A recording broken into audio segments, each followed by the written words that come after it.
સુરત ઈચ્છાપોરમાં આવેલ લાખલનગર કોલોનીની ઘટના આવી સામે। લાખલનગર કોલોનીમાં એક ઘરમાં જુગાર રમતા હતા। સંતોષ રાઠોડના 3 ભાઈઓ ખેતરમાં મજૂરી કરતા હતા। ઈચ્છાપોર લાખલનગર કોલોનીમાં 4 થી 5 જેટલા જુગારીઓ જુગાર રમતા હતા।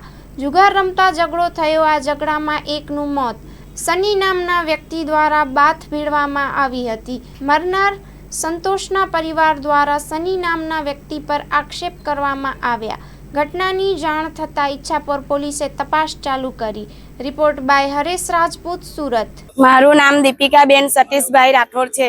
મારે રહેવાનું લાખલનગર કોલોની, અમારો એરિયો ઈચ્છાપુરમાં આવે છે।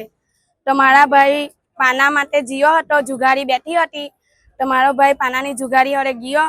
અમને ખબર નહીં, ત્યાં ગયો 10 મિનિટમાં તો મારા ભાઈનું એવું આવી ગયું।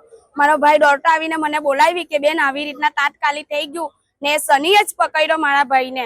કોઈએ હાથ નથી લગાવ્યો, કોઈએ ટચ નહીં કર્યો અને સનીએ જ હાથ લગાવ્યો ને હૃદયવાળા ભાગમાં દાબી દીધો, એને ચસકવાની દીધો ની, એને ચવડવા દીધો ને પછી એમનાથી પિશાબ છૂટી ગયો એટલે એ ભાઈએ હાથ ખુલ્લા કરીને એને છોડી દીધો અને પછાડી પડી ગયો તો બી અમને કઈ વાગ્યું નથી ને અમને તો એ જ ડાઉટ છે કે સનીએ જ પકડ્યો અને સનીના હાથનું જ મોત છે। મરવા વાળાનું નામ સંતોષભાઈ સંજયભાઈ રાઠોડ અને એ ખેતરમાં કામ કરતો હતો, ગલેલી કાઢવા જતો।